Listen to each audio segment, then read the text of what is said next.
Sir இப்போது தாவேகா விஜய் அவர்களை வந்து சிபிஐ விசாரணைக்கு வரணும் அப்படின்னு சிபிஐ சமீபத்தில் சம்மன் அமைச்சிருந்தாங்க. இவரும் இப்போ வர முடியாதுன்னு கொஞ்சம் எக்ஸ்டெண்ட் பண்ணி கொடுங்க அப்படின்ற மாதிரி கேட்டிருந்தாங்க. ஆனால் அதை மறுத்துட்டு இல்லை நீங்கள் டெல்லிக்கு தான் வந்தாகணும் அப்படின்ற மாதிரி. ஸோ விஜயை கூட்டணிக்குள்ளே கொண்டு வந்து அதாவது பாஜக கூட்டணிக்குள்ளே கொண்டு வர்றதுக்கு சிபிஐ வச்சு பாஜக மிரட்டுகிறதா? பாஜக மிரட்டவும் இல்லை, பாஜக அரசியலும் பண்ணுறதில்லை. இதில் ஓகே, பாஜக பண்ணுறது என்னென்னா விஜய்க்கு சலுகைகள் கொடுக்குறாங்க. இப்போ இது எப்படின்னா, பேங்க்கில் லோன் வாங்கியிருப்பார், பேங்க்லேருந்து வந்து கூப்பிட்டு போவாங்க. ஆஃபீஸ் போயிருக்காரு, ஹாங்காங் போய்கிறாரு, கொடைக்கானல் இருக்கிறாரு, அடுத்த வாரம் வருவார், ஆனால் நோட்டீஸ் கொடுத்துட்டு போங்க பார்த்துக்கலாம், இல்லை வக்கீலை விட்டு பேசுவோம். அப்படி தான் விஜய் வந்து டாஜ் பண்ணினுக்கிறாரு. நீதி விசாரணை வேணும், நீதி வெல்லணும், நீதி சீக்கிரமாக கிடைக்கும். இதுதான் விஜயோட தாரக மந்திரம்.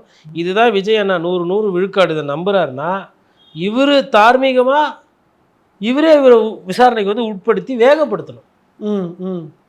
என்னங்க ஆச்சு, எங்கள் தொண்டர்கள் செத்துருக்குறாங்க, விசாரணை கொஞ்சம் சீக்கிரம் கோர்ட்டுக்கு போய் ஓகே சார் இவ்வளோ நாள் ஆச்சு, இன்னும் சார்ஜ் ஷீட் கூட போடல, ஓகே சம்மன்லேயே தான் இருக்கிறாங்க, விசாரிக்கலை, இன்னும் மற்றவங்களெல்லாம் ஐ விட்னஸ் எடுத்தோன்னா சார்ஜ் ஷீட் போடல, எப்போ விசாரித்து எப்போ கோர்ட்டுக்கு போகலாமா?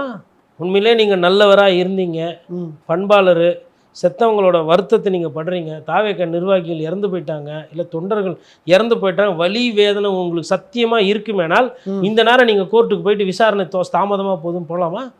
ப்ரொவிஷன்ஸ் இருக்குல்ல. இல்லை பத்திரிகையாளர் சந்திப்பில் இல்லை ஒரு அறிக்கை, புரியுது சார், வன்மையாக கண்டிக்கிறேன் சிபிஐயை.